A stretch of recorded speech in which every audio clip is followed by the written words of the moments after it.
Hello all. Down syndrome சீரீஸில் இன்னைக்கு நான் ஒரு பேரண்ட்டை தான் வெல்கம் பண்ண போகிறேன். அவங்களுடைய பர்சனல் ஜேர்னிஸ், அவங்க கடந்து வந்த பாதையில் என்ன மாதிரியான விஷயங்கள் ஃபேஸ் பண்ணியிருக்காங்க அண்ட் அவங்க பார்த்த சக்ஸஸ், ஸோ இது எல்லாமே நம்ம கூட இன்னைக்கு டிஸ்கஸ் பண்ண போகிறாங்க. ஸோ டவுன் சிண்ட்ரோம் அப்படிங்கிறது நிறைய பேருக்கு தெரியும். இது ஒரு கன்ஜெனிட்டல் டிஸார்டர். ஸோ இதில் அந்த குழந்தைங்களுக்கு ஃபிசிக்கல் ஹெல்த் ரிலேட்டடான issues and developmental issues and further எஜுகேஷனில் ஐக்யூவில் இந்த மாதிரியான நிறைய டிஃபிகல்ட்டிஸ் இருக்கும். ஸோ அதை ஹேண்டில் பண்ணுறதுக்கு medical and rehabilitation and special education டீச்சர்ஸோடைய சப்போர்ட் வந்து நிறையவே தேவைப்படும். அந்த மாதிரி ஃபிசிக்கல்ல இருந்து தெரப்பிலேருந்து இப்போ எஜுகேஷன் வரைக்குமே ஸ்டெப் பை ஸ்டெப்பாக சக்ஸஸ்ஃபுல்லாக நம்மக்கிட்ட ஒரு பேரண்ட் எடுத்துகிட்டு வந்திருக்காங்க. அவங்களுடைய சக்ஸஸ் ஸ்டோரி அண்ட் அவங்களுடைய ஜேர்னி அண்ட் அவங்க ஜேர்னியில் இருந்து சில இன்ஃபர்மேஷன்ஸ் உங்கள் கூடயுமே ஷேர் பண்ணணும்னு சொல்லியிருக்காங்க. ஸோ என்னன்னு கேட்கலாம். Hello Tamil ma'am, welcome to Down syndrome series. So Down syndrome அப்படின்னு தெரிஞ்சதுல இருந்து இப்போ ஃபிசிக்கல் ஹெல்த்ல இருந்து தெரப்பி அண்ட் எஜுகேஷன் வரைக்கும் இப்போ நம்ம தமிழ்ல எடுத்துட்டு வந்திருக்கோம். உங்களுடைய பர்சனல் ஜேர்னி எங்க கூட ஷேர் பண்ணிக்கிறீங்களா? சரிங்க மேம், கண்டிப்பா ஷேர் பண்ணிக்கிறேன். ஃபர்ஸ்ட் நாங்க வந்து கத்தார்ல இருந்தோம். அங்கதான் வந்து தம்பி பிறந்ததுமே கத்தார்ல தான். நாங்க 3 மந்த்ல வந்து அங்க என்டி ஸ்கேன் பண்ணி பார்த்தோம். ஜெனட்டிக் டிஸார்டர் இருக்க மாதிரி இருக்கு அப்படின்னு சொல்லி சொன்னாங்க. அப்புறம் என்டி ஸ்கேன் எடுத்து பார்த்தோம். அவங்க வந்து டாக்டர் ஓகே நார்மல் தான் அப்படின்னு சொல்லிட்டாங்க. ஆனா ரிப்போர்ட் காமிக்க போகும்பொழுது நான் போல எங்க அப்பா தான் போனாரு. பாத்தீங்கன்னா இது நார்மல், ஒன்றும் பிரச்சனை இல்லை அப்படின்ற மாதிரி சொல்லிட்டாங்க. அதுக்கப்புறம் நாங்களும் ஃபர்தரா அடுத்த ஸ்டெப் போகல. சரி நார்மல் அப்படின்னு சொல்லிட்டாங்க அப்படின்ட்டு. ஆனா எங்களுக்கு பாத்தீங்கன்னா அது ஒரு கொஞ்சம் அவேர்னஸ் இல்லைன்னு தான் நான் சொல்லலாம். இருந்திருந்தா இன்னும் ஃபர்தரா அடுத்தது என்ன பண்ணியிருக்க முடியும் அப்படின்றத யோசிச்சிருந்திருப்போம். நாங்க அதை அப்படியே விட்டுட்டோம்.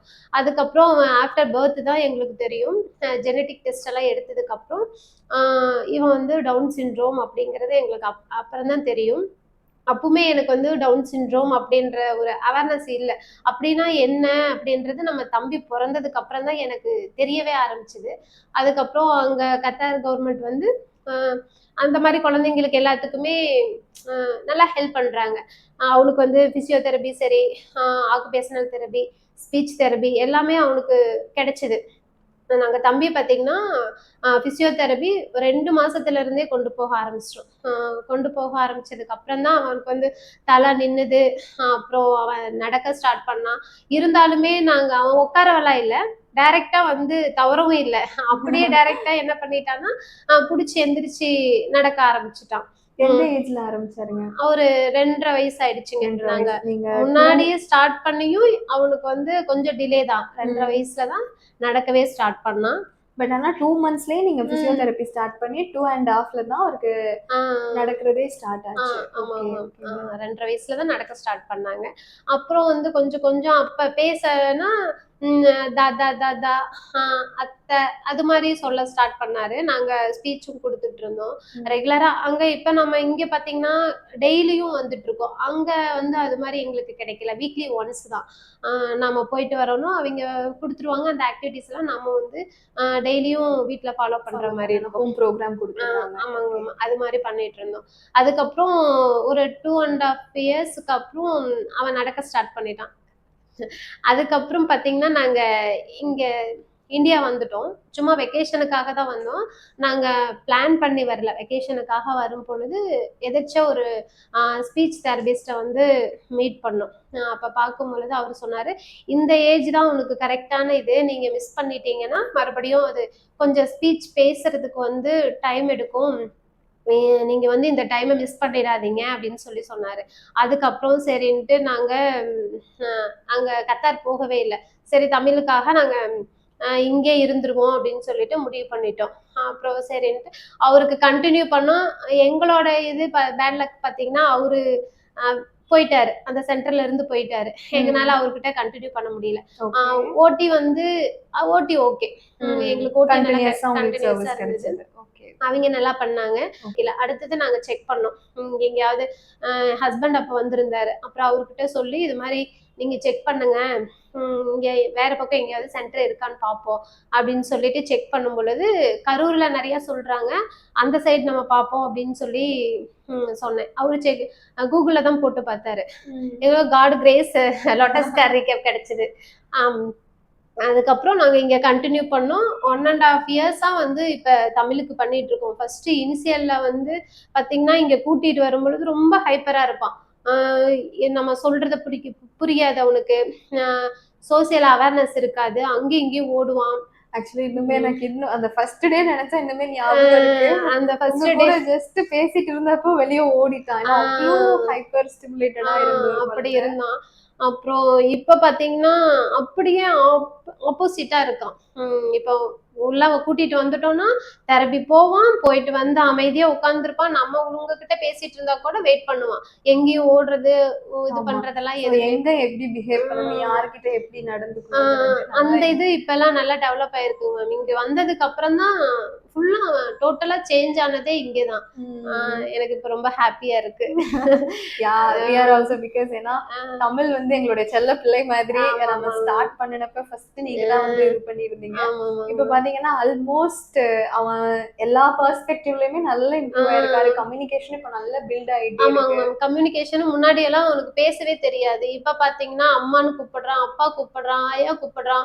ஆ கா, கா, கவ் இது மாரி நெறைய நல்ல வேர்ட்ஸ் சாங்ஸ், ஆ ஸ்டோரி எல்லாமே ஸ்டோரீஸ் எல்லாமே வந்து என்கிட்ட ஆனா தெளிவான வார்த்தைகளா இல்லைனாலும், நமக்கு அது புரியிற மாரி எக்ஸ்பிளைன் பண்றான். ஸ்கூல்ல என்ன நடக்குதோ, அத அப்படியே வந்து என்ன ஆக்டிவிட்டி பண்றானோ, அது எல்லாமே வந்து என்கிட்ட சொல்லுவான். ஆ அப்புறம் அவனா வந்து அவனோட ஸ்கூல் ஒர்க் எல்லாம் பார்த்தீங்கன்னா, அக்கா செய்வா. அத அவ செஞ்சு ம். ஆரம்பிச்சான்னா, இவனும் புக் எடுத்து பக்கத்துல உட்கார வச்சு அவனும் அவனோட ஹோம்வொர்க் என்னன்றது கரெக்ட்டா செய்வான்.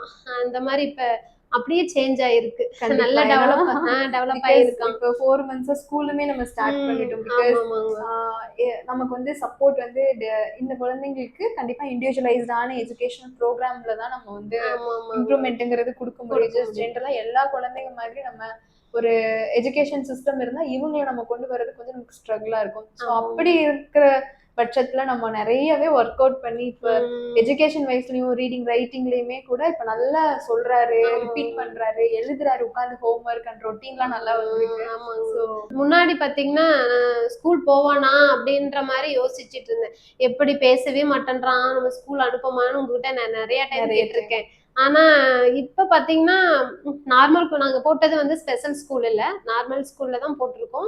அந்த குழந்தைங்களுக்கு ஈக்குவலா போயிட்டு ஆக்டிவிட்டி பண்ணிட்டு, அவன் அண்டர்ஸ்டாண்டிங் எல்லாமே நல்லா இருக்குதுன்னு தான் மேம் சொல்றாங்க. சொல்றத அ அப்படியே நம்மகிட்ட வந்து எக்ஸ்பிளைன் பண்றான். அ அந்த அளவுக்கு இப்ப டெவலப் ஆயிருக்கான். டெஃபினெட்லிங்க. ஏன்னா அவங்க ம். ஸ்கூல் கரஸ்பாண்டன்ட்டே எனக்கு கால் பண்ணி நல்லா அ, பண்றாருங்க அ, அப்படின்னு சொல்றது, ஸ்கூலுக்காக நீங்க ரிப்பிட்டிஷனா என்ன பண்ணலாம்? ம். போடலாமா? வேண்டாமான்னு ஒரு பயங்கர ஆமா. டயலமால இருந்தீங்க. ஆமாங்க. கொஞ்சம் நம்ம சில விஷயங்கள் எல்லாம் அவருக்கு இம்ப்ரூவ் பண்ணிட்டு ஏன்னா ஸ்கூல் ரெடினஸ்ங்கிறது ரொம்ப இம்பார்ட்டன்ட். ம். ஸ்கூலுக்கு அந்த குழந்தை ரெடியே ஆகலன்ற ஸ்டேஜ்ல கொண்டு போய் ஸ்கூல்ல போட்டோம் அப்படின்னா, அங்க இம்ப்ரூவ்மெண்ட் நம்ம பார்க்க முடியாது. ஸ்கூல் ஆமாங்க. எதுக்காக போடுறோம்? ஹையர் லெவல் இம்ப்ரூவ்மெண்ட்காக. ஆமாங்க. அவங்க இந்த லேர்னிங்க வந்து கரெக்ட்டா அடாப்ட் பண்ணிக்கணும் அப்படிங்கிறதுக்காக. பட் அந்த ம். லேர்னிங்கே கோஆர்டினேஷன் இல்லாதப்ப நம்ம கொண்டு போய் போட்டா, அது ஒரு அகைன் ஒரு பிரஷரா தான் இருக்கும் அந்த குழந்தைக்கு. ஆமாங்க. ஸோ இந்த அவன் பார்த்தீங்கன்னா, இப்ப மேட்சிங் எல்லாம் கரெக்ட்டா மேட்ச் பண்றான். அந்த sleeping line, standing line dot வச்சு குடுத்தா அத கரெக்ட்டா பண்ணிர்றான். அ ம். ஏபிசிடி அது மாரியும் நம்ம ம அதாவது சேஞ்ச் பண்ணி குடுத்து நம்ம மேட்ச் பண்ண சொன்னாலும் கரெக்ட்டா ஐடென்டிஃபை நல்ல பண்ணி மேட்சிங் பண்ணிர்றான். பண்றாரு. ஆ அது எல்லாமே பண்ணிர்றாருங்க. ஸ்கூல்ஸ்ல வேற ஏதாவது காம்ப்ளிகேஷன்ஸ் அவருக்கு இருக்குங்களா? என்ன மாரி சப்போர்ட் குடுக்குறாங்க? ஸ்கூல்லலாம் பார்த்தீங்கன்னா, நல்லா பார்த்துக்கிறாங்க. அவனுக்கு வந்து ஆக் இண்டிவிஜுவல் கேர் இருக்குங்களா? இண்டிவிஜுவல் கேர் இருக்கு. ஓகே, நல்லா ஓகே. தான் குடுக்குறாங்க. இதுவரைக்கும் எந்த ஒரு கம்ப்ளைண்ட்டும் வரல. வரல. ஆ ஓகே, ஓகே. சூப்பர், சூப்பர்ங்க. நம்ம தெரப்பில இருந்து ஸ்கூல் வரைக்குமே ரெகுலரா போறாரு, தெரப்பிக்குமே வராரு. ம். ஆப்வியஸ்லி ஏன்னா நம்ம எல்லா இடங்கள்லயுமே கன்சிஸ்டன்ட்டா இருக்கணும். ஏர்லி இன்டர்வென்ஷன் தான் ரொம்ப முக்கியம் அப்படிங்கிறது நம்ம சொல்லியிருந்தோம். ஆமாங்க. அந்த வகையில நீங்க 2 மாசத்துல இருந்தே ஸ்டார்ட் பண்ணிட்டீங்க. பட் உங்களுக்கு என்னன்னா, அது ஒரு கன்சிஸ்டன்ட்டா ஒரு ப்ராப்பரா அலைன்டா உங்களுக்கு ஓடி ம். பெர்ஸ்பெக்டிவ்ல பிசியோதெரபி கரெக்ட்டா கிடைச்சிருச்சு. பட் ஸ்பீச்ல வந்து தான் கொஞ்சம் லேக் ஆ ஆயிடுச்சு இல்லீங்களா? ஆமாமாங்க. ஸோ இப்ப கரண்ட்லி நம்ம கிட்ட ஆரம்பிச்சதுல இருந்து நீங்க கன்சிஸ்டன்ட்டா அழைச்சிட்டு வரீங்க. அவருக்கான எஃபோர்ட் நம்மகிட்ட ஹோம் ப்ரோகிராம் ஃபாலோ பண்றதா இருக்கட்டும், நம்மளுடைய அந்த கோல்ஸ் அண்ட் ப்ராக்ரஸ் அண்ட் டிஸ்கஷன்ல என்ன இருக்கு, இல்ல. ஏன்னா ஒரு பேரண்ட்டோடைய பார்ட்டிசிபேஷன் தெரப்பி பொறுத்தவரைக்கும் பேரண்ட்டோடைய பார்ட்டிசிபேஷன் ரொம்ப முக்கியம். ஆமா. அதுல உங்களுடைய பார்ட்டிசிபேஷன் ரொம்ப இம்பார்ட்டன்ஸ். அத நீங்க குடுத்துருக்கீங்களும் கூட. ஆமாங்க. ஸோ இப்போ ஓவராலா தெரப்பில இப்ப என்ன மாரியான இம்ப்ரூவ்மெண்ட் சேஞ்சஸ்லாம் நீங்க பார்க்குறீங்க?